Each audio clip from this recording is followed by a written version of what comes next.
The holiday season is coming up, and if you're looking to put a little bit of extra money in the bank to help pay for gifts and other festivities for yourself and your family, a good person to talk to might be Jason Brown from the Brown Report, joining us once again on the Megacast. He is a stock market coach and an options trader. Jason, thanks for being with us. Tyler, thanks for having me. Appreciate having you on. So let's start off with that. We're getting toward the holiday season. At this time of the year, so many people feel a lot of pressure in their pocketbooks and in their wallets as they get ready for holiday shopping, certainly for gifts in the December holidays, but also for having a lot of family come in or going and visiting family, traveling to celebrate the holidays. And this is the time of year where so many people they might look to the market to see, well, what can I do to put a little bit of extra money in my pocket? What are some of the strategies you'd suggest that they employ or consider employing and learning about before, of course, they go to maybe give themselves that benefit going into holiday season?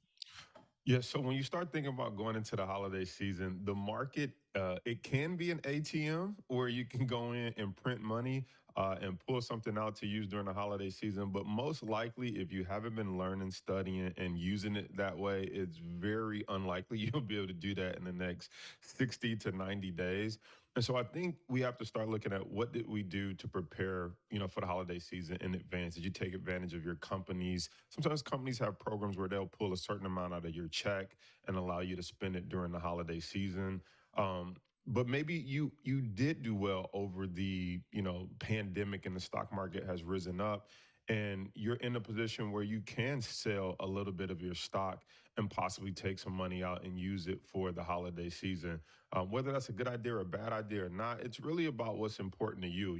Are you trying to pay for something that for a parent or a grandparent or someone that may not necessarily be around for a long time and it's worth taking the early distribution or paying the taxes on selling some capital gains stocks or options and then using that to fund whatever you're trying to celebrate or do during this holiday season. So it's really there's options and there's things people can do, but it's really personal and on an individual basis of what strings to pull to make things happen this holiday season. Especially for those that are novices of utilizing the market of trading, certainly of investing, they don't really take into consideration or may not know how to take into consideration some of those factors. So when you take money out of the stock market, when you've made some money on your investments or you've made some money on your trades and you're pulling that money out, you're making that profit, it doesn't stop there. You have other implications that you have to think about after the fact that are going to cost you a little bit, but are also going to factor into how much you actually are making. What are some of those considerations people should be making, especially if they're going to use that strategy of trying to get a boost in their funding this holiday season from the markets?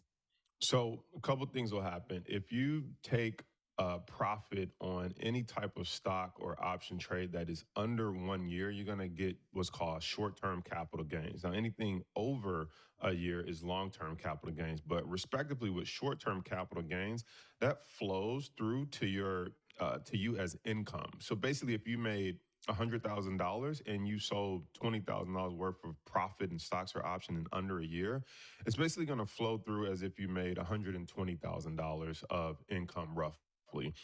And so you're going to have to pay taxes if you made that extra income. Now, the good news is your money made money for you. So you should be okay being able to pay that. The other way is if you are in a retirement account and you're over 59 and a half, you can sell something that you're profitable in and take money out without actually paying any tax deduction, or it grows tax free in that account. And then you can actually take it out without penalty. And because you're over 59 and a half, depending on your income limits of what you make, you may not have to pay any taxes on that at all. But the third option that most people don't think about that I like is, let's say you own at least 100 shares of a stock. You can actually sell options against your stock. So you're not necessarily taking the full profit or capital gain of any appreciation you've had from pre pandemic to now, but you're able to get what I call that rental income boost. So if you own 100 shares of Apple, for example, you can sell an option against it and you can bring in three, four, $500, depending on which option you share. And then you're only paying a capital gain on that 500 bucks or so, which is, pretty minimal. All the kind of things you can learn on thebrownreport.com. Thebrownreport.com. We're joined by Jason Brown from the Brown Report on today's edition of the Megacast.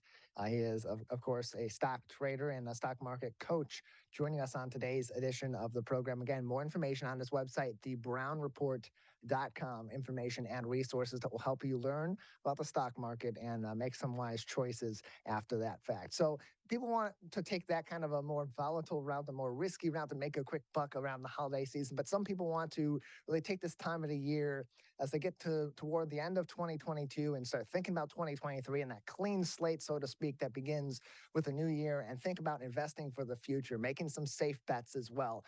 Is there a safe way to invest in the stock market, Jason?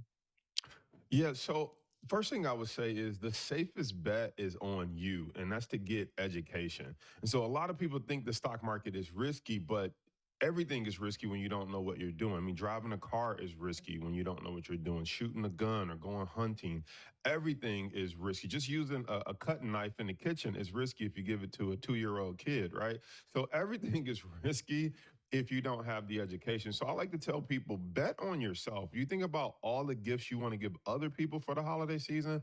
Start thinking about giving yourself the gift of education, right? How can you buy a course or enroll in a program and start to learn how to make your money work for you? That's the first gift you should give. And that's the first way that you can lower risk, is by knowing how the risks work and how the strategies work. And then from there, you can start to say, okay, now how do I apply these strategies so that I'm in better shape for next year? But sometimes trying to rush and force things over the next 90 days will only put you a little bit further behind the ball. In terms of our current market right now, we hear so much about the ways that the markets are affected by inflation, and the ways that prices of goods certainly are affected by markets, particularly gas prices. In terms of investing, in terms of trading, just how much of an impact is inflation currently having, and will it continue to have as we go forward and fight the potential for a recession upcoming? So if you look at, or if the viewers pay attention to what happened Friday, the market sold off. If you look at the SPY, which tracks the S&P 500, it sold off about 10 points. And so what's happening is, when inflation is high, you can start to see gas prices are going up. In fact, one of the things I like to do for fun is I like to go into my Amazon account and I like to look at stuff I bought a year ago, and I'll click on it and see like the difference in the price from what it cost when I bought it a year ago to now. And you can see it's up 10, maybe $20 on a $50 item. And so you can see that inflation is a real thing and a real problem. But what that does is that creates volatility in the market. And volatility is just uncertainty or fear.